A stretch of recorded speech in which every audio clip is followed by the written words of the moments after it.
Hello, people. Welcome to episode number 2। तो आज है मेरे साथ मेरा बचपन का दोस्त अरिंजय मोहंती। तो आज हम लोग अरिंजय के बारे में जानेंगे और देखेंगे कि पहले उसका इंट्रोडक्शन कर लेते हैं। वो खुद करेगा, उसके बाद मैं बताता हूँ कि क्या हम लोग इस बारे में इस बार डिस्कस करेंगे। हाय गाइस, मेरा नाम अरिंजय है और मैं एक ग्रेजुएट हूँ इंजीनियरिंग में। और मैंने अभी अपना जो करियर चूज़ किया है that is more about aviation because मैं अपना लाइफ एज अ पायलट देखना चाहता हूँ। सो मेरे दोस्त का कॉल आया मुझे कि मुझे कुछ बताना है कि पायलट के बारे में क्या होता है, क्या एविएशन सेक्टर है, और बहुत लोग इंटरेस्ट लेना चाहते हैं इस चीज़ पे कि एज अ स्ट्रगलिंग पायलट क्या सीन रहते हैं फ्यूचर में और अभी कैसा रहता है। So I am glad to be here. हाँ, तो आज हम लोग मैंने अभी तक जो किया है वो फर्स्ट वाला एपिसोड वो था प्रोग्रामर है। तो प्रोग्रामर की लाइफ तो तुमने देख ली। तो आज हम लोग देखेंगे एविएशन की लाइफ। अब एविएशन की लाइफ में इतनी सारी चीज़ें हैं कि अब एक तो पायलट्स हैं, ठीक है, उसमें एक रैंकिंग सिस्टम है। ओके, और फिर उसके बाद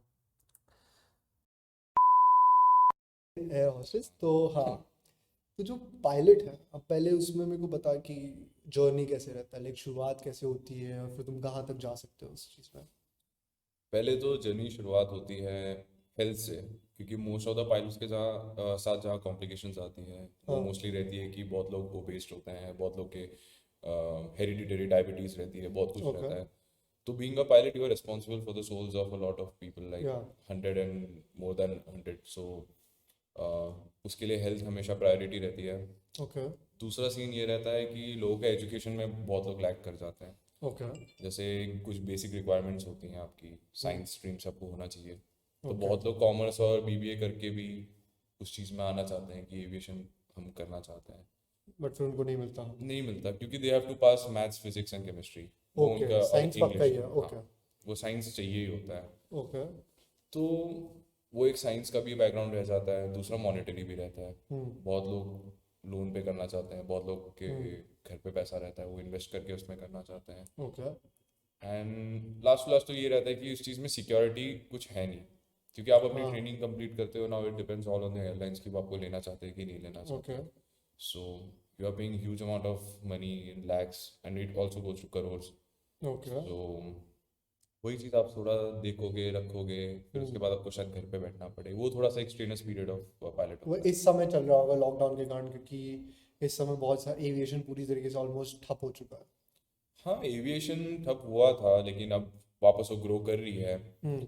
एंड ऑल्सो भी पायलट्स की रिक्वायरमेंट्स कुछ आएंगी नहीं फॉर द नेक्स्ट 2 और 3 years may be, because already बहुत सारे पायलट्स जो एक्सपीरियंस थे उनको कंपनीज ने लीव पे दे रखा है, लीव ओके। पे छोड़ रखा है। ओके। तो वो सब चीज़ें ध्यान में रखते हुए अभी हम अपना फ्यूचर देखें तो मेरे को 2 साल के बाद ही मैं अपने आप को कहीं एयरलाइन में शायद इमेजिन कर सकता हूँ। 2 साल बाद? 2 साल बाद मिनिमम अभी तो है ही। क्योंकि अभी पहले उन लोगों को रखेंगे जिन लोगों को निकाला गया, जिनके पास एक्सपीरियंस है पहले से। एग्जैक्टली। हम्म। बट फिर उन लोगों को निकाला क्यों गया होगा? Like is it just because jobs चली जा रही है, मतलब उनके पास पैसा नहीं है देने के लिए इसलिए जा रहे हैं, या इज इट लाइक सबको निकाल रहे हैं और या तो चुने चुने लोगों को निकाल रहे बेसिकली कैप्टन्स को तो नहीं निकालते because they are way much experience और उनको कैप्टन्स एट एनी टाइम चाहिए होते हैं हैं? हाँ। बैकअप के लिए भी। बट जो फर्स्ट ऑफिसर्स होते हैं उनकी क्वांटिटी इंडिया में कुछ ज़्यादा ही है, बहुत सारे ओके। पायलट्स ऑलरेडी ट्रेंड होते हैं बट उनके पास जॉब्स नहीं होती हैं। ओके। सो दे नो कि कॉस्ट कटिंग करने के लिए कहीं ना कहीं पायलट्स को, अगर हम, क्योंकि अगर एयरलाइंस चलेगी नहीं, ज़्यादा प्लेन्स चलेंगे नहीं, हाँ। पायलट्स को मंथली सैलरी देनी पड़ेगी। ट्रू। तो बेस्ट वे है कि पायलट को आप घर भेज दो और हम्म। उनको बोला आप लीव पे हो अभी। सो उनका उस टाइम का सैलरी आता नहीं है और वो कंपनी के सेविंग्स में काइंड ऑफ चला जाता ओके। तो एक मिनट, हायरार्की कैसी है? क्योंकि तूने बोला पायलट। है। हाँ, तो फिर कैसे कैप्टन सबसे ऊपर होगा मोस्टली? हाँ, सबसे ऊपर सीनियर कैप्टन होता है, ओके। उसके बाद कैप्टन आता है, ओके। उसके बाद सीनियर फर्स्ट ऑफिसर, फिर हाँ। फर्स्ट ऑफिसर, हाँ। और फिर उसके बाद जो ट्रेनी नया नया रिक्रूट में ज्वाइन किया होता है वो एज अ हाँ। कैडेट ज्वाइन करता है और वो फ्लाई करता है इनिशियल्स के लिए, उसको कुछ सेक्टर्स करने पड़ते अच्छा। हैं to be release as a first officer. Okay, तो फिर एक हम लोग ने डिस्कस किया हेल्थ। हम्म। अब उसके बाद क्या आएगा? हेल्थ के बाद आएगा जो एलिजिबिलिटी रिक्वायरमेंट्स होती है। ओके। कि हेल्थ के बाद आपको एक, पहले तो मैं हेल्थ के बेसिस पे बोलूँगा, एक मेडिकल सर्टिफिकेट चाहिए होता है आपको, एक हम्म। DGC जो director general of civil aviation होता है, हाँ। उसके थ्रू आपको एक मेडिकल सर्टिफिकेट चाहिए होता है. Okay. So once you're fit to fly, you can start your training. But training के लिए, ट्रेनिंग तो चलो आप चालू कर सकते हो, लेकिन अगर आप एजुकेशनल बैकग्राउंड को देखोगे हम्म। तो एजुकेशनल बैकग्राउंड में आपके पास बेसिक साइंस होनी चाहिए. हाँ। सो साइंस, आपको जब आप DGCA में अप्लाई करते हो, आपका एक कंप्यूटर नंबर आता है, एक रिकग्निशन नंबर आता है, जो ओके। आपका लाइफ टाइम के लिए वही रहता है. ओके। वो आपको उसको एक्वायर करने के लिए आपको वेरियस डॉक्यूमेंट्स देने पड़ते हैं. उसमें आपकी मार्कशीट जाती हैं, पुलिस वेरिफिकेशन जाता है, पासपोर्ट जाता है, बहुत कुछ होता है. तो once you get that computer number and your medical, then you are cleared कि आप अपना ट्रेनिंग शुरू कर सकते हो. ओके। बेसिकली वही चीज़ है. ओके। वो हो गया, रिक्वायरमेंट्स हो गए, मिनिमम रिक्वायरमेंट्स हो गए, फिर क्या होगा? फिर आएगा आपको अपना फ्लाइंग स्कूल चूज करने का. Okay. So you have two options in that, whether you want to fly abroad or you want to fly in India. Okay. Now उसमें भी दो ऑप्शंस हैं. ओके। जो मैं एक पॉइंट स्किप कर गया था उस पर. उसमें भी है कि आजकल एयरलाइंस ने अपना नया प्रोग्राम चालू किया, that is the cadet program चालू किया. जैसे इंडिगो का चालू हुआ है, ओके। स्पाइस जेट का है, ओके। एंड जेट एयरवेज का भी था, बट जेट एयरवेज मतलब it didn't do well in the last few times. So उसके कैडेट प्रोग्राम्स बंद हो गए हाँ। एंड स्टूडेंट्स काफ़ी परेशान हुए थे. ओके। बट कैडेट प्रोग्राम्स में आपको ये रहता है कि आपका इन्वेस्टमेंट काफ़ी रहता है, एंड आपके साथ प्रॉब्लम बस ये है कि आपका इन्वेस्टमेंट जो रहता है वो वन टाइम पेमेंट सब चलता है. मतलब आपको एक ह्यूज अमाउंट में पे करना पड़ता है, लाइक 20 lakhs 25 lakhs एक बार में? एक बारी में. Okay. So that becomes a bit of hectic for the parents हाँ। कि क्या करना चाहिए उसमें. बाकी एक और मेथड है अनकन्वेंशनल, जो मैं फॉलो कर रहा हूँ. दैट इज़ बेसिकली आप अपने फ्लाइंग स्कूल में जाते हैं, आप नेगोशिएट करते हैं अपना, कि आपको जो रिक्वायरमेंट DGCA की रिक्वायरमेंट होती है 200 आवर्स की, आप ओके। उसके लिए नेगोशिएट करते हैं कि आपका क्या अमाउंट रहेगा. तो मैंने जैसे नेगोशिएट किया अपने फ्लाइंग क्लब के साथ, हाँ। एंड मेरा एक अमाउंट फिक्स हुआ. Okay. So after that I complete my training. Then unconventional में ये कि जो टाइप रेटिंग होता है, type rating is a course that is usually कि आप छोटे एयरक्राफ्ट में भी मैं चला रहा हूँ. हाँ। So after that eventually in future मैं बड़े एयरक्राफ्ट पे जाऊंगा. So I need a simulator based training okay. So that I can handle the big aircraft. Okay. तो उस चीज़ के लिए एक प्रैक्टिस होती है, उसमें भी लैक्स का कॉस्ट आता है. ओके। दो सुनने में लगता है simulator is just gaming, but it's वैसा नहीं इट्स है. Not gaming. ओके। हाँ, तो वो सब चीज़ें रहती हैं. फिर उसमें भी इन्वेस्टमेंट रहता है, बट उसमें कॉस्ट काफ़ी कट होता है, लाइक 30-40 lakhs आपका रिड्यूस हो जाता है कैडेट प्रोग्राम से. ओके। That's a lot. हाँ, that's a lot. And cadet programs में इट्स लाइक आपकी जॉब गारंटीड रहती है, लेकिन you have to go as the airline says. आपको एयरलाइन बोलेगी आपको 6 महीने घर पे बैठना, बैठे रहोगे. आपको एयरलाइन बोलेगी आपको अभी आना, आपको जाना पड़ेगा. ओके। वो सब चीज़ें रहती हैं. तो सपोज, बट फिर कितने टाइम का कॉन्ट्रैक्ट रखते हो लोग? मतलब अगर मेरे को सपोज 6 महीने नहीं कर रही, वो मेरे को जॉब ही नहीं दे रही अब, और मेरे को कहीं और, मेरे को मन करा कि हाँ यहाँ पे सीट खाली है, आई कैन ट्राई दैट, तो वो पॉसिबल है या नहीं है? पॉसिबिलिटी इस चीज़ का आई am not sure of, but हाँ इसमें एक पॉसिबिलिटी ये रहती है कि आप अपना कमर्शियल पायलट लाइसेंस जो छोटे एयरक्राफ्ट पे ले लेते हैं, हाँ। उसके बाद you can apply. But I think कुछ उनके नॉर्म्स और रेगुलेशंस रहते होंगे कि you can leave the company because you already paid for that, और वो आपको रीइंबर्स नहीं करेंगे शायद वापस उस ओके। चीज़ के लिए, या उसको वापस नहीं भेज देंगे अकाउंट में.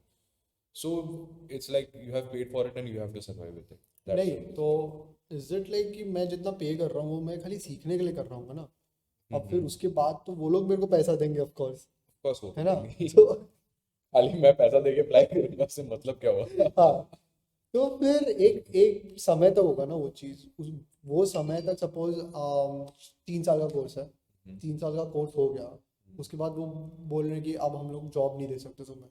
सपोज किसी ने कोरोना के पहले अप्लाई किया, ओके, और may be x company said कि हम जॉब नहीं दे सकते, बट वाई कंपनी सेड कि हाँ हम अभी हमारे पास थोड़े टाइम के लिए जॉब्स हैं तो हम दे सकते हैं. ओके, वैसे वो केस नहीं होने वाला कभी, but still, rare in case हाँ, होगा.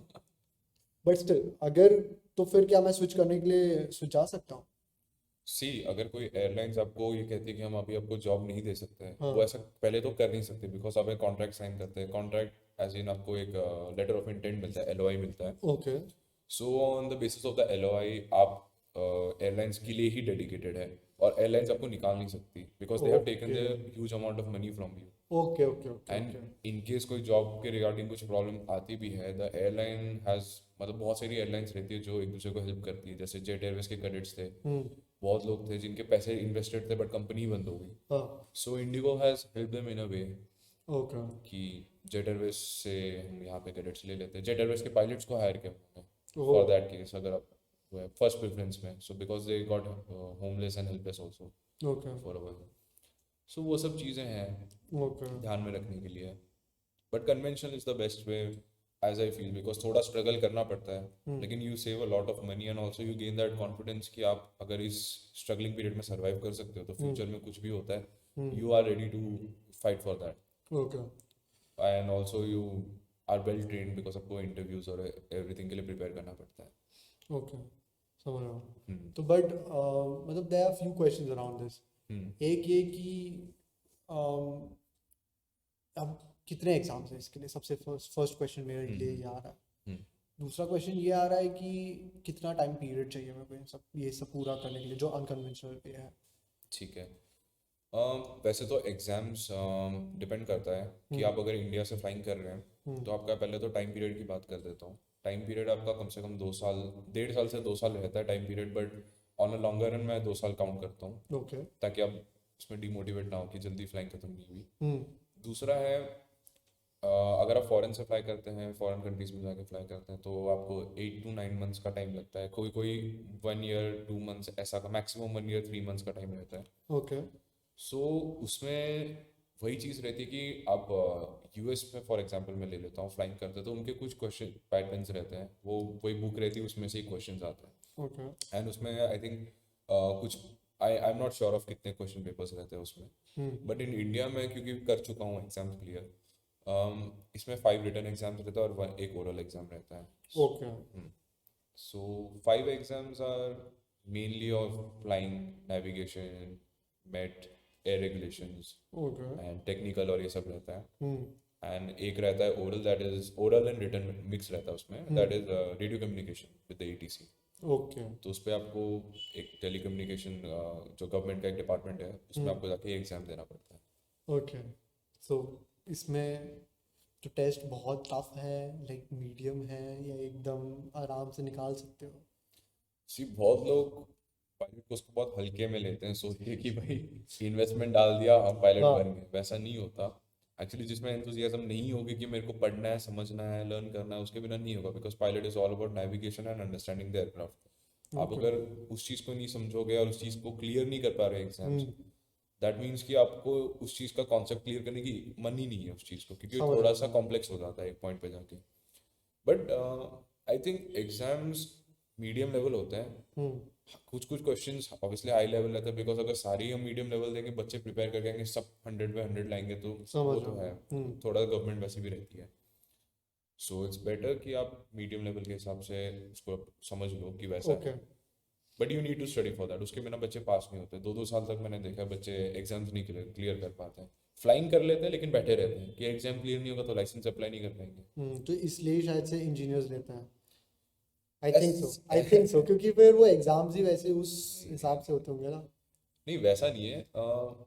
मेरे साथ जो भी मेरे बैचेस में है उसमें 12th के स्टूडेंट्स भी हैं, काफ़ी स्टूडेंट्स हैं, ओके। लेकिन आई थिंक उनके माँ बाप ने उनको पहले से प्री फोकस करके रखा है उस चीज़ पे कि ओके। आपको फ्लाइंग करनी है, एंड वो हम्म उस चीज़ से मेंटली रेडी है।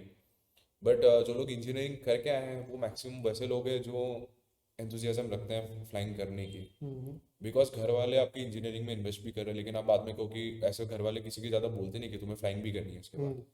यूजुअली बच्चे ही बोलते हैं जो होते हैं कि हमारा इंजीनियरिंग हो गया, now I have created a base, a backup for me, क्योंकि aviation sector is struggling sector and also उसमें जॉब की कोई गारंटी नहीं होती है। Okay, I get it. हाँ। तो उसके लिए एविएशन सेक्टर करने के लिए एक तो गट्स चाहिए, थोड़े से गट्स चाहिए होते हैं कि आप ह्यूज मनी माँ बाप का इन्वेस्ट करोगे after a long run. Hmm. And बस वही है, थोड़ा ध्यान रखना होता है अपने आप का, वही कह सकता हूँ मैं। हाँ, क्या रखना होता है भाई। अब ध्यान मतलब ये होता है यार, माँ बाप मान।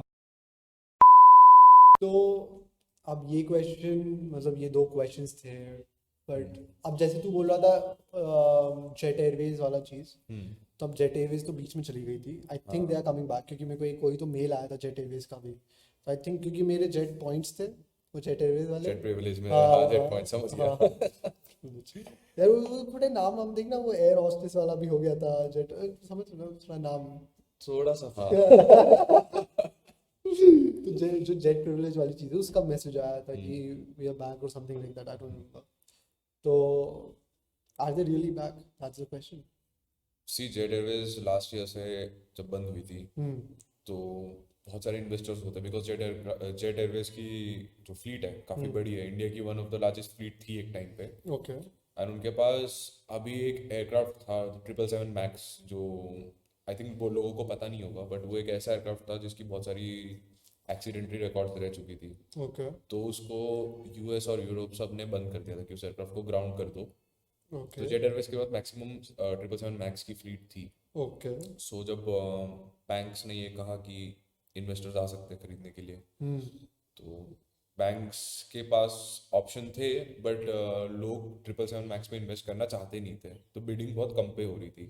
Okay later on one of founders of our flying club also, hmm जो थे, हम मैं तो एफएसटीसी के साथ फ्लाइंग करता हूँ। ओके सो एफएसटीसी और थोड़ी कंपनी, दो तीन कंपनी मिलके उन्होंने, और एक कैलरॉक कैपिटल्स करके थे, हाँ दोनों ने अपनी बिडिंग डाली थी, जो लास्ट टू सिलेक्ट हुए थे। ओके लेकिन मैं चाहता था मेरी फ्लाइंग क्लब के हम उनके अंडर आ जाए ताकि मेरी जॉब सिक्योर हो जाती कहीं ना हाँ कहीं। बट वो शायद कुछ बिडिंग में कुछ कहीं से रह गए, लैग कर गए, तो हाँ कैलरॉक कैपिटल्स को मिल गया। ओके और now I think by the month of April और मई they will be back in the air, because already उन्होंने अपनी सारी जो इंस्ट्रूमेंट्स है, टो वैन्स है, बसेस है, हम्म उन सबको रिपेयर के लिए भेज चुके हैं वो लोग। बट अगर 777 मैक्स चल ही नहीं रहा, लोग बोल रहे कि नहीं, तो फिर इन्वेस्ट करने का क्या मतलब उसमें? सी जेट एयरवेज के पास बोइंग भी है हाँ और 777 मैक्स भी। बोइंग के बहुत सारे एयरक्राफ्ट है, ट्रिपल नहीं सेवन नहीं मैक्स वो इज तो वन सही है, ऑफ बट कोई 777 मैक्स में क्यों इन्वेस्ट? क्योंकि देम। क्योंकि अगर वो चल ही नहीं सकता, उसको उड़ा ही नहीं सकते, तो वो प्लेन्स का क्या करो? नहीं, अभी लेटेस्ट रेगुलेशन में ये आया है कि 777 मैक्स को सेफ टू फ्लाई बोल दिया गया है, because okay there was some software issue था, हम्म जिसके कारण प्लेन उसके हिसाब से रिएक्ट नहीं कर रहा था जो सॉफ्टवेयर बता रहा था, या जो रॉन्ग ओके एरर्स आ रहे थे। सो उस प्लेन का भी fit to fly I think आ गया है, यूरोप ने हाँ बोल दिया है, यूएस का आई एम नॉट श्योर ऑफ क्या है। हम्म एंड इंडियन डीजीसी भी शायद एग्री कर जाएगी, बिकॉज यूरोप ने अगर कुछ स्टैंडर्ड्स चेक करके किए हैं तो शायद डीजीसी भी हो जाएगी। हम्म एंड ऑल्सो इंजन्स कुछ आई थिंक 6 नए इंजन्स वगैरह लगे हैं 777 मैक्स, और इन सबके चेंज हुए हैं। ओके और बोइंग भी हेल्प कर रही है टू रिकवर सम प्लेन्स, कि वो कह रही है हम कुछ प्लेन्स ले लेते हैं, किसी किसी का कुछ, मतलब कुछ उनका deal, I am not sure of, वो इनसाइडर डील्स रहती है, ओके वो सब करेंगे। एंड फ्लीट तो है क्योंकि उनके पास छोटे एटीआर जो प्रॉपेलर वाले प्लेन्स हैं। हाँ आई डोंट नो, ज़्यादा लोगों को एटीआर नहीं पता होता ना। तो बता दे पंखे वाला के प्लेन कहते हैं उसको। आज के ज़माने में पंखे वाले प्लेन में बैठा था मैं। समझ गया मैं। ओके जिसका दरवाज़ा खुलता है और आप डायरेक्ट विदाउट एनी ट्रक्स और समथिंग आप डायरेक्ट सीढ़ियों से चढ़ जाते हो उस पे। ओके समझ गया। वो वाला छोटा प्लेन, वो भी काफ़ी उनकी फ्लीट है उस पर, तो वो सब ऑन रन आ जाएगी अप्रैल में तक, तो शुरू हो जानी चाहिए। ओके सो तो एटीआर्स भी आएंगे तो, हम्म। बट फिर वो तो इन रन तो मैंने कभी, मैं उसमें नहीं बैठा, आई थिंक सो। वो क्या, is it specified for some people और पब्लिक? सी एटीआर्स आर, उसकी जो कैपेसिटी होती है वो हम्म कम होती है एयरबस और बोइंग से। सो एटीआर्स का एडवांटेज ये होता है कि फ्यूल कंजम्पशन लेस होता है, ओके एंड ऑल्सो वो छोटे सेक्टर्स में फ्लाई कर सकते हैं जहाँ पे रनवे लेंथ ज़्यादा नहीं चाहिए होता है। जैसे आप मान लो हम्म लेह लद्दाख हो गया, कुछ हो गया, जिनकी एयर स्ट्रिप्स छोटी है, हाँ आप उसमें बड़े प्लेन्स उतार नहीं सकते हो, बहुत ओके मुश्किल है। अगर आई डोंट नो इट्स पॉसिबल और नॉट, मैंने इतना देखा नहीं है, बट छोटे प्लेन्स जैसे नेपाल में उतरते हैं और इन सब में उतरते हैं।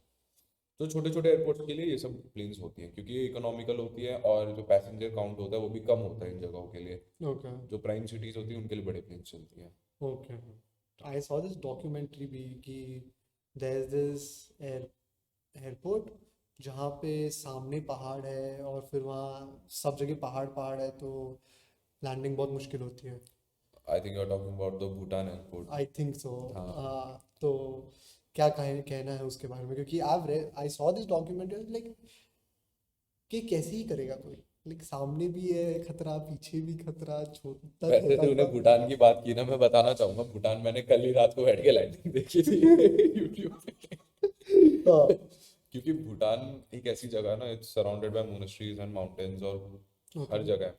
अब माउंटेन्स को आई थिंक कुछ कट करने की बात आई भी थी, हाँ। But there are a lot of monasteries जिसको काटने के लिए, जिसको हटाने के लिए the public is not in that favour, also the king of Bhutan is not in to that. हाँ। सो उसका जो अप्रोच होता है वो हम्म। काफ़ी डेडली होता है, बिकॉज आप इतना बड़ा प्लेन होता है और आप माउंटेन्स के बीच में आप 1000 फीट 500 1500 फीट के आसपास आप टर्न्स ले रहे होते हो। हम्म। जो नॉर्मल आप एयरपोर्ट में देखोगे तो आप नहीं। जो डिसेंट आप उतरते हो वो अराउंड 3000 फीट 2000 फीट पे भी चलो थोड़ा मैनूवर कर लिया, लेकिन 1000 फीट के नीचे कोई भी लेफ्ट राइट टर्न्स नहीं लेता। सो भूटान का जो है अप्रोच बात काफ़ी लेफ्ट राइट होके जाता है। ओके। एंड भूटान में लैंडिंग सिर्फ कैप्टन्स को अलाउड है, ओके। और वो कैप्टन्स को भी कम से कम I think from initial stage जो उनका एक्सपीरियंस होना चाहिए, that is about 8 to 10 years of experience होना चाहिए। ओके। 8-10 years। एंड एंड बहुत ज़्यादा। About 15 captains are only allowed to land in Bhutan. वो एक रिकॉर्ड है बस कि इससे ज़्यादा मैं क्या बोला, आप समझ सकते हो क्या है। बहुत हार्ड है मतलब। इट्स जस्ट कि आपको 300 500 फीट तक तो आपको जस्ट रनवे का जस्ट एज विजिबल होना शुरू होता है। After that you have to just balance the entire plane on the centre line and just land, because आप ऐसे टर्न लेके आप लेफ्ट राइट जाओगे तो पहाड़ है यहाँ पे भी है, वहाँ पे आप जाओगे तो फिर आपको घूम के आना पड़ेगा। सो दैट्स बेटर कि आप ऐसे पायलट को तो जो बहुत एक्सपीरियंस होता है, बहुत स्ट्रेनस होता है। तो फिर वो कि इतना खतरा कोई लाइक कैप्टन उठा भी पाता है, उन लोगों को फिर अलग लेवल पे पैसा मिलता होगा। ऑब्वियसली मिलता होगा, they are much highly trained, उन्होंने काफ़ी इन्वेस्टमेंट भी दी होगी उस चीज़ में अच्छा। To get trained in that matter. But those are lucky pilots because वो एक कंपनी का एसेट की तरह रह जाते हैं, okay. Because company won't ever try to lose them in any scenario. कल को जॉब्स खत्म होती हैं या फिर कंपनी को कॉस्ट कटिंग भी करनी है, ओके। वो तो हमेशा ही रहेंगे। And I want to be one of those pilots one day, I am trying my best. Okay. But फिर डू यू थिंक मतलब अगर मैं अपने आप को कभी सोचूं कि I want to be a pilot, तो मैं तो भाई सब नहीं करूंगा क्योंकि इतना खतरा है सबसे पहले। That's the main factor I can see कि एक तो खतरा एज इन कैसे खतरा, हाँ मतलब हाँ सेफ्टी वाइज कह रहे हैं कि सेफ्टी, जॉब वाइज नहीं कह नहीं रहे सेफ्टी वाइज बोल रहा हूँ मैं। सेफ्टी वाइज में क्योंकि तू 100 लोगों का तो सेफ्टी रख ही रहा है, हैं? उसके ऊपर से तेरा ऑफकोर्स खुद का तो है ही, हम्म। है ना। उल्टा ही बोल दिया, खुद का तो है प्लस 100 जनों 100 जनों का, का ऑब्वियसली। है ना। तो वो 100 जनों का तू कैसे करेगा लाइक अपना एक एक वो रिस्क फैक्टर जो है वो अपने मन से क्या बोलता है तो कि वो कैसे निकल पाएगा। Is it just because you have trained so much और is it because of some other reason? See training तो हम कर लेते हैं, but nowadays aircraft are more advance in a way. Okay. Aircraft में ऑटो पायलट्स हैं, aircraft में बहुत एक्यूरेट सेंसर्स आ गए हैं जो ओके। तुम्हें हर चीज़ पे वार्निंग देते हैं। मे बी अगर आप पहले के एयरक्राफ्ट देखोगे, कभी किसी का कॉकपिट खोल के देखना, उसमें इतने सारे डायल्स होते हैं कि 4-5 आदमी रहते थे एट प्रेजेंट कॉकपिट में। कोई रेडियो संभालता था, कोई कुछ और संभालता था, ऐसे मतलब, और कैप्टन कंट्रोल करता था, ऐसा कुछ रहता था। लेकिन आज के डेट में इतना सिंप्लीफाइड हो गया है चीज़ें कि इलेक्ट्रॉनिकली डिजिटली सब कंट्रोल होता है ओके। कि आपसे कोई भी मिस्टेक होने को भी होगी, you have the this flight computer telling you that you are doing something wrong. वो आपको मैसेज देगा, कॉशन देगा कि आप ऐसा गलत कर रहे हो। So you will bring that into sense कि हाँ कुछ गलत हो रहा है। तो वो खुद ही क्यों नहीं कर सकते, मतलब वो एक बटन से क्यों नहीं हो सकता? That's what I am thinking. क्योंकि सी ऑटो पायलट पे हो सकता है, हाँ। लेकिन auto pilot is not always reliable, क्योंकि that is a computer. Okay. Okay, we rely on auto pilot because it's design in that way कि हम लोग उस पर डिपेंडेंट है। लेकिन at some point of time the pilot also needs to be aware. Auto pilot on करके I just can't relax for a while, I have to look at the parameters, क्योंकि कल को अगर कुछ भी इमरजेंसी आती है, मान लो कि बर्स्ट स्ट्राइक हुआ, इंजन फेलियर हुआ, तो auto pilot won't be able to take control over that situation. उसमें मुझे ही एक्ट करना पड़ेगा। Okay. So autopilot is just for cruising and climbing above 10,000 feet, और लैंडिंग से जस्ट पहले पहले तक ऑटोपायलट रहता है। ओके।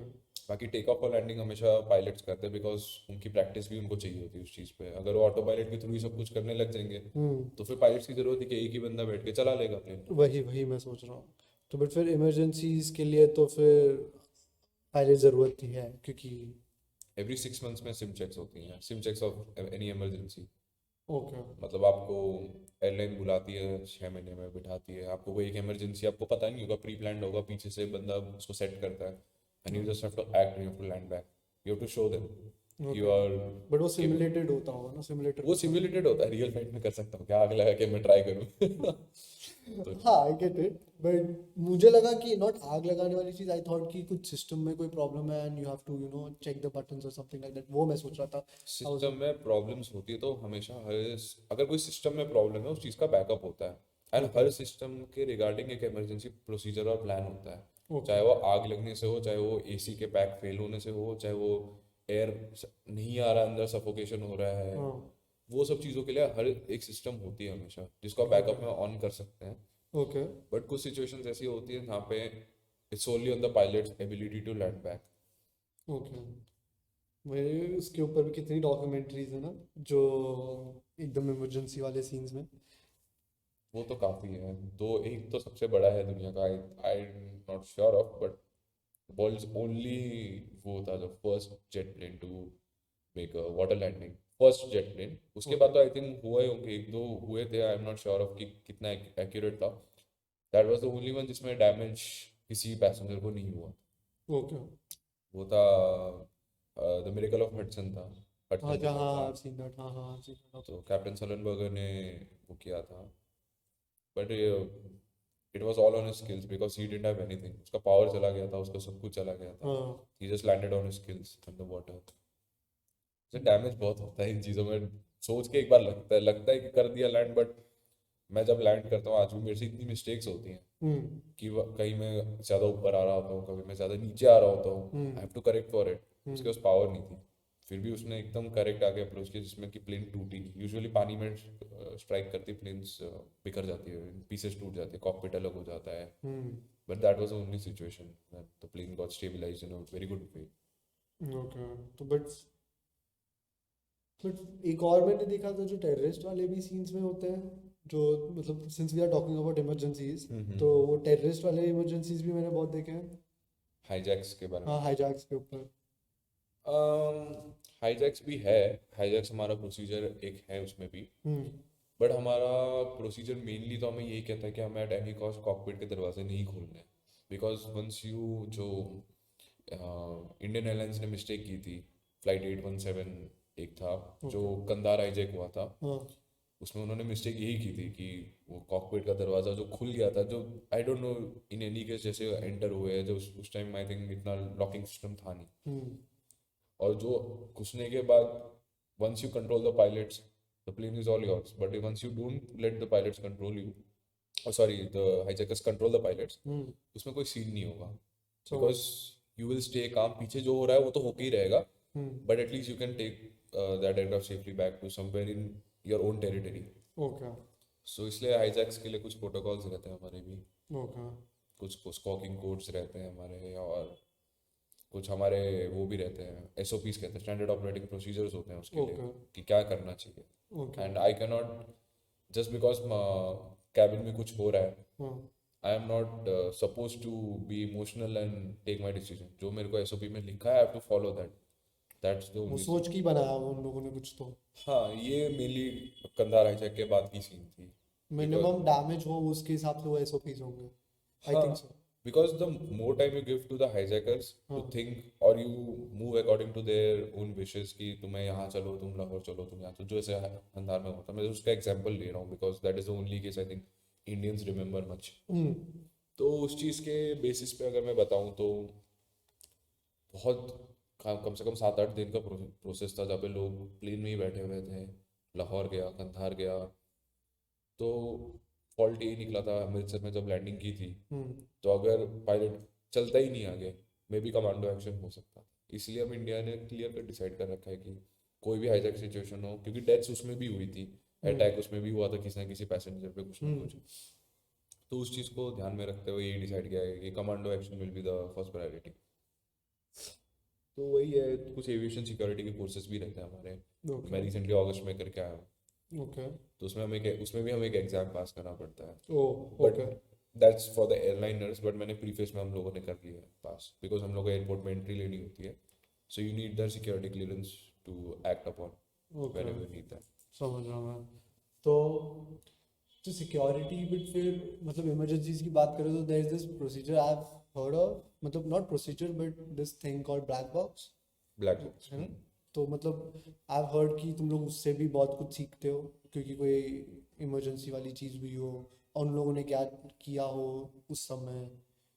सी ब्लैक बॉक्स में होता है कॉकपिट वॉइस रिकॉर्डर होता है। हाँ। Black box is made of such a material कि वो ज़्यादा हीट में, ज़्यादा एक्सप्लोजन में कहीं पे है वो डैमेज नहीं होता है। वो ओके। आउटर में डैमेज होगा, बट कॉकपिट वॉइस रिकॉर्डर हमारे पास रहता है बिकॉज आप इन्वेस्टिगेटर्स को जब देते हो अपना हम्म। केस कि ये फ्लाइट अचानक से कुछ हो गया है, why hmm. Did it blast in the air, why did it land so badly, hmm. या हाईजैक का सीन हुआ कैसे, हाँ। वो सब समझने के लिए पायलट्स की बात सुनना ज़रूरी होता है। ओके। बिकॉज मान लो कि मेरा इंजन फेलियर से आप मिरेकल ऑफ हडसन की बात कर रहा हूँ मैं, हम्म। कैप्टन सलनबर्गर को अपने आप को प्रूव करने के लिए कॉकपिट वॉइस रिकॉर्डर के थ्रू उसने सुना, जो सुनवाया, जो मूवी में हम्म। भी लोगों को दिखाया गया है। अगर मैं उसके थ्रू बता सकता हूँ, मैं actually that is a proof कि pilot took actions, hmm. Because it's not a joke कि आपने बस इंजन फेलियर आप पानी में उतार दिया। He had to do some menu, तो प्रोसीजर्स होते हैं वो हाँ। चेक करके फ्री मैन्यूवर्स उसको अलाउड थे। ओके, समझ रहा हूँ। सो वो सब चीज़ें के लिए कॉकपिट वॉइस रिकॉर्डर बहुत ज़रूरी होता है। और ऑल्सो कि मिड एयर में क्या हुआ, हम्म। लास्ट रिकॉर्डिंग क्या थी, और क्या एरर्स दिखा रहा था कि जिसके वजह से ये एक्सीडेंट हुआ। जैसे कुछ सिचुएशंस में कोई बोलता है कि ऑल्टीमीटर फेल हो गया, कि प्रेशर सेंसर काम नहीं कर रहा, वो सब रिकॉर्ड होता है। तो पायलट्स, तो इन्वेस्टिगेटर्स उस पॉइंट ऑफ व्यू से सोचते हैं कि ये फेल हुआ तो किस चीज़ से फेल हुआ होगा, और हम्म। उसका रीज़न कैसे ये ब्लास्ट में कन्वर्ट हुआ या ये हम्म। एक्सीडेंट में कन्वर्ट हुआ। समझ रहा हूँ। हम्म। तो उस चीज़ के हिसाब से सोचना। तो मतलब I do get the point of black box, but can it be used, मतलब is it used for, suppose let's take an example, Hudson wala, okay. uh, can it be used for, कि वो जो captain था उसको frame करने के लिए भी यूज किया जा सकता है उस चीज को, या इज इट जस्ट बिकॉज कि हाँ उसको बचा, मतलब उसको बस अपने आप को प्रूव करना है कि मेरी ये प्रोसीजर था उसके कारण मेरी गलती नहीं थी। सी वॉइस रिकॉर्डर्स और इन सब का काम मेनली होता है कि it's not about any one person, okay. It's about thinking of the safety of passengers. हाँ। पायलट्स का क्या डिसीजन था हम्म। और उसने ऐसा क्यों लिया, क्योंकि मैक्सिमम केसेस में जहाँ होता है पायलट्स अलाइव नहीं रहते हैं, या हम्म। कुछ ऐसा होता है जिसमें pilots don't survive. Hmm. But कुछ केसेस जहाँ पे पायलट्स होते हैं, हम्म। कॉकपिट वॉइस रिकॉर्डर से पता चलता है कि he took the right decision, the nature was against him. Okay. तो अगर उसने कुछ गलत डिसीजन लिया होगा तो उसको फिर उसको निकाला भी जा सकता है उसके कारण। हाँ, अगर गलत डिसीजन, चलो एक होता है कि, क्योंकि देखो इमरजेंसीज हर किसी के लाइफ में हर दिन नहीं आती कि he is true. Mentally prepared for that. True. Suddenly कुछ होता है, he has to act upon it. Hmm. अब उसमें थोड़ी बहुत इनएक्यूरेसी चलती है कि मान लो लैंडिंग ऑन अ फील्ड कर लिया या बेली लैंडिंग की या कुछ भी किया। बट अगर कुछ मेजर डिसीजन लिया जो बहुत इजी टू था, मान लो कि airport is to the left और तुमने जानबूझ के राइट लिया सोच के कि वहाँ फील्ड है, मैं वहाँ उतार देता हूँ, हम्म। क्वेश्चंस तब अराइज होंगे कि जब you could make it back to there, why did you take the turn to there. Hmm. So ये सब चीज़ों के ऊपर रहता है। एंड वैसे कैप्टन्स को फ्रेम नहीं किया जाता, usually. In very rare situations होता है जहाँ पे कैप्टन्स की पास्ट हिस्ट्री को स्टडी किया जाता है कि वो उसने हम्म। ऐसा क्यों किया। जैसे ओके। आई मेरे को एक केस का नाम याद नहीं आ रहा, बट लोगों ने ये कह रखा था उसके बारे में कि जो कैप्टन था हम्म। उसने एक प्लेन को क्रैश किया था पानी में, हम्म। बट उसका कोई रीज़न नहीं मिल रहा था क्योंकि प्लेन में लास्ट मोमेंट तक कोई फॉल्ट मिल नहीं रहा था। हम्म। लेकिन एंड ऑफ द डे कुछ ऐसी न्यूज़ आई कि कैप्टन जो था वो गैम्बलिंग करता था और उसका ऑलरेडी डेब्ट में था, उसको बहुत पैसे देने थे। सुसाइड करने के लिए। हाँ, तो उसने फर्स्ट ऑफिसर को कॉकपिट से बाहर निकाल के उसने कुछ रीज़न से बाहर भेजा, उसने कॉकपिट लॉक करके प्लेन क्रैश किया। ओह। तो ये सब चीज़ें बहुत मेंटली रहती है। ओके। ऑल्सो जेट एयरवेज का भी एक केस था, एक हस्बैंड वाइफ उड़ा रहे थे। Husband wife, okay. Husband wife, pilot, okay. हाँ, तो हस्बैंड हाँ। वाइफ उड़ाते हुए I don't know that family issues came along बात अच्छा। करते करते, बिकॉज ऑटो पायलट के बाद you just have to respond to your traffic controller and आप अपना आपस में बात करते हो, ओके। कुछ हीट ऑफ द मोमेंट हुआ होगा। हाँ। So I don't know, one of the pilots came out of the cockpit, तो दूसरा उसको मनाने के लिए आ गया, the plane was flying alone on auto pilot and nobody was there to monitor. Okay. So ऐसा कुछ हुआ। तो ये सब चीज़ें कॉकपिट वॉइस रिकॉर्डर से पता चलती है कि एक्चुअली लड़ाई हुई कैसे और who left the cockpit first, who was the one to initiate and क्या हुआ। हम्म। तो बोथ को suspend, they are fired obviously, no hmm. Doubt. But उसके बाद से रूल्स भी आते हैं, when you learn from your mistakes you get the rules into this implications. तो इम्प्लाई हुआ कि no family members to fly together, husband wife और ये वो।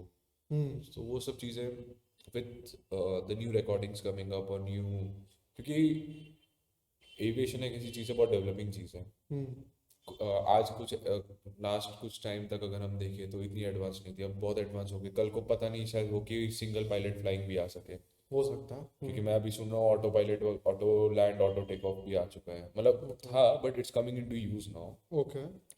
सो अगर ऐसा ऑटो पायलट पे आने शुरू हो जाएंगे तो I think one pilot may only get a job and the other pilot gets fired, because क्यों कंपनी बोझ उठाएगी उनका। हाँ।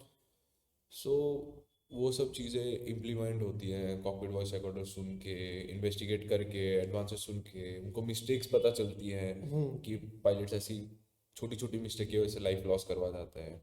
समझ रहा हूँ। तो उससे नए नए टेक्नोलॉजीज डेवलप होते हैं to make it more safer. Hmm जैसे ऑटो पायलट आ गया, पहले ऑटो पायलट नहीं था एक टाइम पे, ओके। बट जब लोगों ने देखा कि बहुत मुश्किल हो जाता है 3 आवर्स 4 आवर्स की फ्लाइट्स को कंट्रोल करना, ऑटो हम्म पायलट स्टार्टेड इम्प्लॉइंग। फिर अभी पता नहीं कुछ टाइम में और ऐसी सर्विसेज आ जाएंगी कि आपको कुछ शायद वॉइस कमांड एक्टिवेटेड चीज़ें आ जाएंगी। अभी तो टच पैनल्स आ गई है प्लेन्स के अंदर। ओके एयरबस A220 आ गई है मार्केट में, that is completely a touch panel cockpit, उसमें बटन्स बहुत क्लियरली है। ओके। सो वो सब चीज़ें एडवांसमेंट आ रही है। हम्म फ्यूचर में क्या पता वॉइस आएगी, फिर शायद कुछ और आएगा, या फिर जेस्चर्स आ जाएंगे, बहुत कुछ आ सकता है। डू यू थिंक एक समय ऐसा आएगा जब पायलट की जरूरत ही ना हो? मेरे को ऐसा लग रहा है बहुत जल्दी आने वाला है वो टाइम, बिकॉज अभी तो गाड़ियाँ ऑटोमेटिक चली है टेस्ला की ऑन रोड। हाँ। प्लेन ऑटो लैंड कर सकता है, ऑटो टेक ऑफ कर सकता है, आप ओके। प्लेन को प्रोग्राम करके छोड़ दो, हम्म अपने आप बिहेव करेगा। बट इमरजेंसीज के लिए तो चाहिए एक पायलट। एट ऑल टाइम्स चाहिए, वो एक पायलट की जॉब आ सकती है। फिर ज़्यादा से ज़्यादा आजकल के पायलट्स को फ्लाइंग से ज़्यादा मैनेजरियल जॉब्स है, मैनेज करता है कॉकपिट और कुछ नहीं देखते। Parameters are working fine, okay ठीक है चलने रहने दो। If parameters are odd, you have to take a decision, you have to come मतलब बैक। पहले से इजियर जॉब्स हो गई हैं पायलट्स की, क्या तू ये बोलना चाह रहा सी एज अ पायलट जॉब का जो डिफिकल्टी लेवल है सेम ही रहता है। है? ओके थोड़ी सी इजी इस चीज़ में भी कि आपको पैरामीटर्स एक स्क्रीन में देखने को मिलती है, पहले बहुत चीज़ें मॉनिटर करनी पड़ती थी, ओके। उस चीज़ में इजी हुआ है। लेकिन with the new upcoming markets और जितनी एयरलाइंस आने लग गई है आजकल की हम्म मार्केट में जो भी है, हम्म उसके बेसिस पे ट्रैफिक कंजेशन काफ़ी हाई है। ओके। अब दिल्ली वगैरह में देखोगे, मैं जैसे कोई पॉइंट पे खड़ा रहता हूँ, I see a lot of aircrafts coming in every 2 minutes, landing landing landing, and मेरा टेक ऑफ का टाइम ही नहीं आया अभी तक। अच्छा। My pilot is still waiting कि उसको कंफर्मेशन मिले तो टेक ऑफ करे। हाँ। सो उस टाइम पायलट्स को बहुत अवेयर रहना पड़ता है, because there is a lot of traffic. हमें हम्म लगता है सिर्फ एक प्लेन आ रही है, you don't know there are already 50-40 planes that are flying in the borders of Delhi और maybe somewhere. Hmm so Mumbai, Delhi, Bangalore, Chennai, ये सब थोड़े हाई प्रायोरिटी एयरपोर्ट्स रहते हैं। उसमें ओके इसमें कंट्रोल टावर्स भी 2-3 रहते हैं। एक, ओके। ऐसा नहीं होता एक कंट्रोलर मैनेज करता है एक चीज़ को, there are 5 to 10 controllers managing 4 different routes, 4 different sectors. अच्छा तो फिर अगर मतलब वो दोनों में भी फिर हो रहा होगा कंट्रोलर, जो अगर चार कंट्रोलर्स हैं उनके बीच में भी फिर एक कम्युनिकेशन हो रहा होगा। किसके बीच में? अगर चार कंट्रोल रूम्स हैं हाँ। जैसे तू बोल रहा है, तो वो चार कंट्रोल रूम्स में भी एक बंदा होगा जो चारों में। सी 4 कंट्रोल रूम्स इसलिए नहीं होते क्योंकि क्या होता है, जैसे मैं बड़ौदा में फ्लाइंग कर रहा हूँ, हम्म तो बड़ौदा में फ्लाइंग का क्या है, इसमें एक ही टावर है। हम्म एक ही टावर मेरे को इंस्ट्रक्ट करता है कि मेरे को कौन सा रूट, मतलब मेरे हैंगर से निकल के मेरे को कौन सा वे पकड़ के I have to line up on the runway, कहाँ होल्ड करूँ। बट रूट्स के दिल्ली, ऊपर डिपेंड है क्या? सी इन एयरपोर्ट एक लेआउट होता है, ओके। एक पैटर्न होता है। हाँ। आपको लाइन अप करना टेक ऑफ के लिए, आपको एक रास्ते से जाना पड़ेगा, आपको लैंडिंग करके आए आपको एक रास्ते से आना पड़ेगा। अच्छा। क्योंकि ओके। अगर आमने सामने भिड़ जाएंगे तो प्लेन जैसी रिवर्स वाली नहीं है कि हम रिवर्स मारा निकाल दिया और लेफ्ट ले लिया, ऐसे नहीं हो सकता। आई get it I get it. तो उस चीज़ में ऐसा रहता है कि आपको बेस दिए जाते हैं, हम्म अल्फा ब्रावो, हमारा सब ऐसे कोर्ट्स में बात होती है, अल्फा ब्रावो चार्ली। तो वो टैक्सी बेस कहते हैं उसको हम, हम्म उसके थ्रू हम रनवे पे लाइन अप वगैरह करते हैं। अब जो हम्म 4 कंट्रोल टावर्स की बात करी मैंने, हम्म, इसमें जैसे एक कंट्रोल टावर ने मेरी वडोदरा पूरा संभाल लेता है, हाँ। Because traffic is almost like, मुश्किल से 5 6, चलो मान ले मैक्सिमम 15 एयरक्राफ्ट भी आ गए तो भी मैनेजेबल है पूरे डे में। हाँ ट्रू। बट दिल्ली में there are more than 200-300 flights coming every मतलब डे, पैसेंजर काउंट भी ज़्यादा है। सो कुछ टावर होता है वो ग्राउंड पे देखता है कि उसको कौन सा रूट देना है रनवे लाइन अप तक, एक टावर ओके। होता है जो बोलेगा फ्रीक्वेंसी चेंज टू इस पर चेंज करो, ताकि अब वो तुम्हें रनवे से टेक ऑफ का डायरेक्शन देगा। ओके एक होता है जो तुम्हारे टेक ऑफ पहुंचने के बाद वो तुम्हें अब गाइड करेगा कि तुम्हें अपने डिपार्चर के लिए लेफ्ट लेना है, इस सेक्टर से राइट मुड़ो, इसमें मुड़ो, ताकि वो ओ ट्रैफिक सेपरेशन रखे। ओके, तो फिर पूरा अलग ही टास्क ही होता है हर एक पूरा टास्क होता है, उसको कंट्रोलर। समझना पड़ता है उस चीज़ पे। अच्छा अच्छा, मुझे लग रहा था कि हाँ तुम इस रूट से आए, ये रूट तुम संभालो, ये रूट तुम संभालो, ये रूट तुम संभालो, आई नहीं, थॉट ऑफ लाइक। वैसे दिल्ली मुंबई और इन सब चीज़ों में एडवांटेज इसी चीज़ का है कि हाँ, सिड और स्टार्स कहते हैं हम इसे, स्टैंडर्ड अराइवल रूट और स्टैंडर्ड इंस्ट्रूमेंट डिपार्चर। ओके। तो जैसे आप मान लो किसी एक पर्टिकुलर डायरेक्शन से, सपोज मैं साउथ से आ रहा हूँ, हम्म। सो अगर आप बहुत सारे ऐप्स आजकल के डेट में आ गई है, फ्लाइट रेडार आ गया है, फ्लाइट और बहुत सारी ऐप्स है जिसमें आप प्लेन्स को ट्रैक कर सकते हो where they are flying, because GPS enabled है सारी प्लेन्स नाउ। ओके। सो उन प्लेन्स को आप देखोगे तो आप देखना वो सब एक स्ट्रेट लाइन पे एंटर कर रही होंगी दिल्ली, मतलब एक के बाद एक इधर से, या तो उस रूट से एक पे या दे। हाँ और सबसे अच्छा समझने के लिए, अगर कोई फॉरेन कंट्री की प्लेन जैसे थाईलैंड या मलेशिया की प्लेन जो दुबई जा रही है, हाँ। वो इंडिया के एक स्टेट के ऊपर से एक ही रूट पे जाती हैं सारी। बहुत सारी प्लेन्स लाइन से ओके। आ रही होंगी गोइंग टुवर्ड्स दुबई यूएसए, वो सब रूट्स फिक्स होती है। समझ रहा हूँ। तो ट्रैफिक कंट्रोलर को इतना बताना नहीं पड़ता कि have to take a left on this heading, right हाँ दिस हाँ हेडिंग, वो सिर्फ बोलेगा फॉलो दिस रूट। ओके। तो उनके पॉइंट्स वे पॉइंट्स मार्क्ड होते हैं ऑन देयर कंप्यूटर्स, तो वो ओके, उसको फॉलो करते हैं, सेपरेशन रख के जाते मतलब एयर में भी एक रोड बनी हुई है हैं। एयर देखा में जाए रोड तो। बनी हुई है और जीपीएस की तरह ही है, तुम्हें स्क्रीन पे दिख रहा होगा कि तुम आगे जाके लेफ्ट लेने वाले हो। समझ गया समझ गया। इन मतलब हाँ ऑफ कोर्स पायलट बनना तो हार्ड ही है आई सपोज। ये मैं सारी चीजें हार्ड है, हाँ ऐसा मैं नहीं नहीं नहीं नहीं, मैं कहूँगा ऐसे नहीं पायलट बोल रहा, बनना मैं ये ऐसे हार्ड नहीं है। बोल रहा हर कि चीज का मन होगा तो तुम खुद रास्ता ढूंढते हो। हाँ मेरा मन फ्लाइंग का था, मैंने खुद रास्ता ढूंढा, मेरे माँ बाप को एक था पता नहीं है। हाँ। उनको बस इंटरेस्ट आता है जान के कि भाई पायलट है लड़का, पहला हमारे उसमें से जो बनना चाह रहा है, हाँ। सपोर्ट कर रहे हैं मॉनिटरीली। और हम्म। तो कुछ कर नहीं सकते हैं। True true true true. बाकी तो तुम अपना, तुम्हें तुम डांट भी तुम खाओगे, गाली भी तुम खाओगे, प्रेशर भी तुम लोगे, सब तुम्हें ही करना है, पेरेंट्स उसमें कुछ हेल्प नहीं कर वो तो सकते। हमें हर ही चीज़ में वो भी सेम चीज़ हाँ। बस हेल्प कर सकते हैं मोटिवेशन थोड़ा सा देने में, आई थिंक उतना ही कर सकते हैं, उससे ज़्यादा तो you have to manage, because stressful job तो रहेगा ही, आज नहीं तो कल। आई थिंक हर एक चीज़ स्ट्रेसफुल तो है ही ना। स्ट्रेसफुल तो है ही। इंजीनियरिंग करने के बाद लोग स्ट्रेसफुल रहते हैं, इंटरव्यू जब तक नहीं होता, जॉब्स नहीं ट्रू। होती, हर चीज़ में स्ट्रगल है। तो इंजीनियरिंग कैसा गया था तेरा? मत पूछ यार, बस सेमेस्टर में सोचता था कि अगला सेमेस्टर कब आएगा। बट जो भी है लास्ट ईयर अच्छा ही गया। हम फ्लैट फ्लैट में चले गए हम लोग, थोड़ा वहाँ पे थोड़ा सा लाइफ खुलने लगा अपना थोड़ा सा रेस्ट्रिक्शन से बार बार। हॉस्टल लाइफ मैंने काफ़ी एंजॉय की है। इंजीनियरिंग में सबसे ज़्यादा यादगार जो रही है हॉस्टल लाइफ ही रहती है किसी को भी। सही में। वो सिर्फ जो नर्ड्स होते हैं उन्हीं को पता है कि अपने को प्रोग्रामिंग सी प्लस याद करना है। लास्ट मेरे को जो प्रोग्रामिंग याद है वो हेलो वर्ल्ड लिखना आता है मेरे को। उसके बाद वो इंटीजर इंटीजर पता नहीं क्या। आज सुबह नहीं परसों नरसों सुबह मैं सोचा, जो फर्स्ट मेरा एपिसोड था उसके बाद मैं सोचा कि चलो थोड़ा प्रोग्रामिंग वापस देखी जाए। हाँ मैं ऐसे ही देख रहा था हाँ मतलब कि मतलब मैं बस अपना एक्सपीरियंस बता रहा हूँ। जितने लोगों को भी मैं देख रहा हूँ ना सब लोग बहुत हाई समझा रहे हैं, इसलिए मुझे हाँ। लगता है कि लोगों को प्रोग्रामिंग इसलिए इतनी खराब लगती है।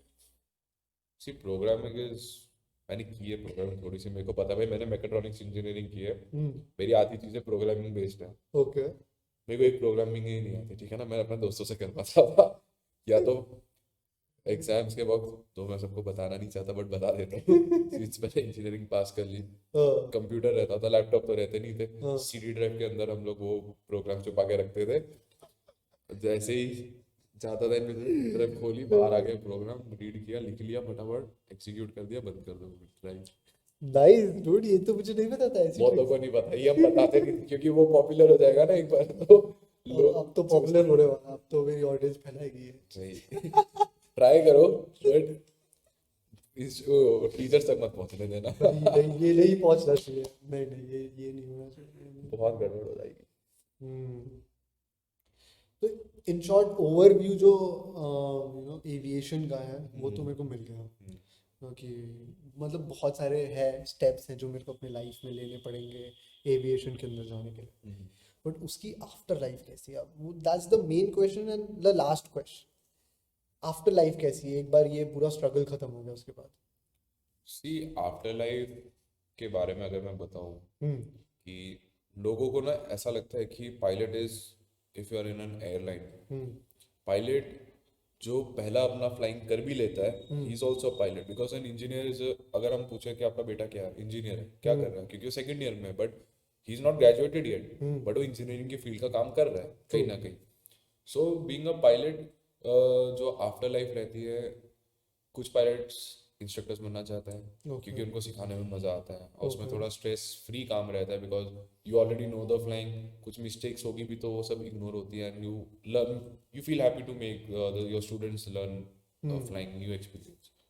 कुछ लोग एयरलाइन में जाके अपना लाइफ सेटल करते हैं, उसमें भी अच्छी लाइफ होती है बिकॉज यू गेट ले ओवर्स एंड पैकेज काफ़ी अच्छा रहता है, हम्म एंड ऑल्सो एयर होस्टेस रहती है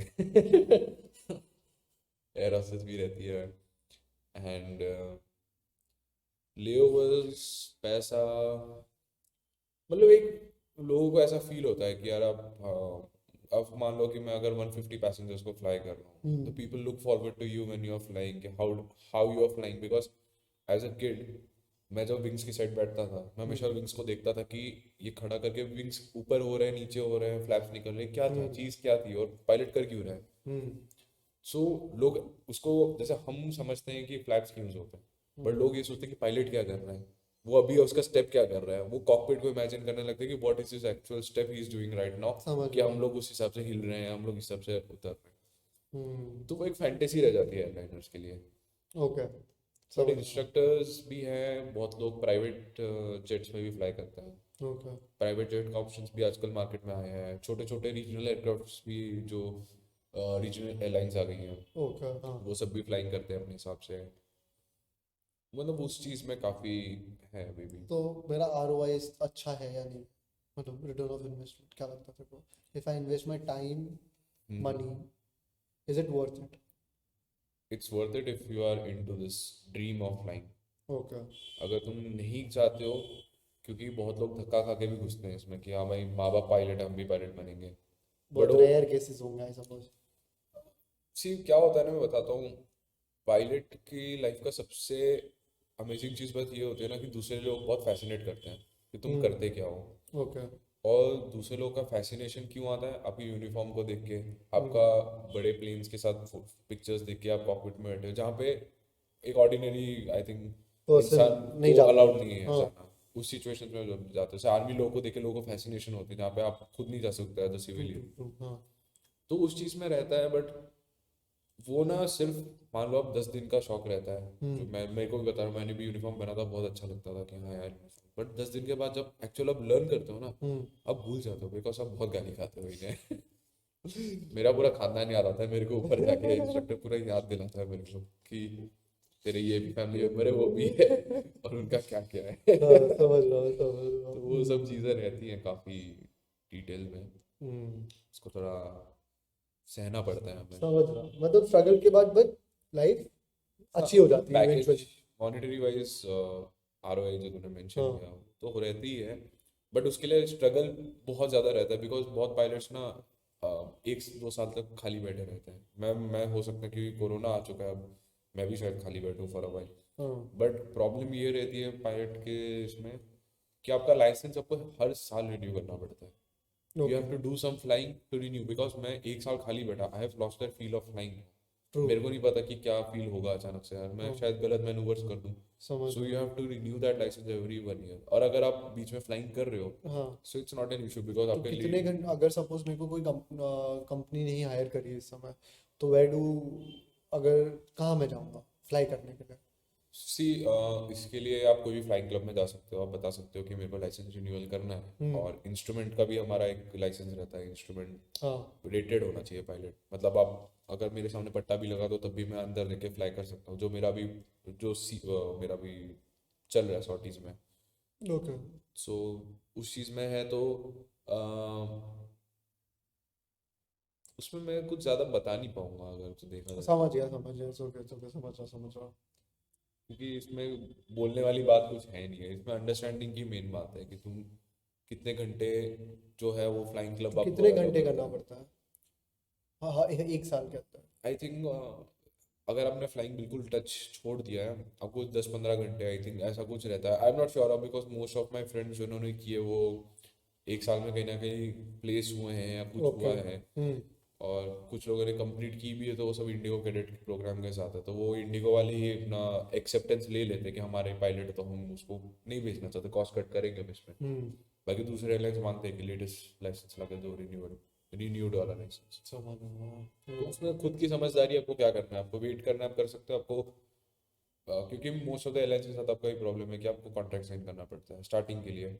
ओके। जैसे आप प्राइवेट जेट में जाते हो, शायद में भी आई डोंट थिंक वहाँ नहीं होगा, बट बाकी हर सिचुएशंस में रहती है कि आपको कॉन्ट्रैक्ट 3 साल का, 2 साल का। ओके। तो आपको कोई और अच्छी अपॉर्चुनिटी भी मिल रही होगी, अपॉर्चुनिटी तो आप एक्सेप्ट नहीं कर पाओगे एट एनी कॉस्ट, या तो आपको बहुत बड़ा पेमेंट देना पड़ेगा। समझ रहा हूँ, समझ रहा हूँ। तो वही चीज़ है, एविएशन ऐसा ही है भाई। तकलीफें झेलनी पड़ेगी, लेकिन तकलीफों के बाद फल भी है। फल मिलेगा, दैट्स थिंग। तो है। इसी के साथ फिर खत्म करते हैं आज का बिल्कुल पॉडकास्ट। सही। Thank you. देखो रात भी हो गई आज, तो थोड़ा थोड़ा हम लोग लेट हो गए आज। रात हो रही है। हाँ बट रूम में फिर आज रात हो गई थोड़ी, तो मैं लाइट वाइट जलानी पड़ेगी मेरे को। Thank you for coming to the podcast. थोड़ा सा मैं इस तरफ आ जाता हूँ। यार दोस्तों को थैंक यू बोलते हैं क्या? तो ऑडियंस को ऑडियंस तो को बोल रहा बोला है। था। मतलब अरिंजय को भी थैंक यू। अरे भाई, हाँ, तो धन्यवाद coming to the podcast. Thank you for coming to the podcast. Thank you for coming to the podcast. तू लाइन लिख ले, अब अगली बार लिख लेना यहाँ पे अच्छे से स्क्रीन के ऊपर, याद रहे ना।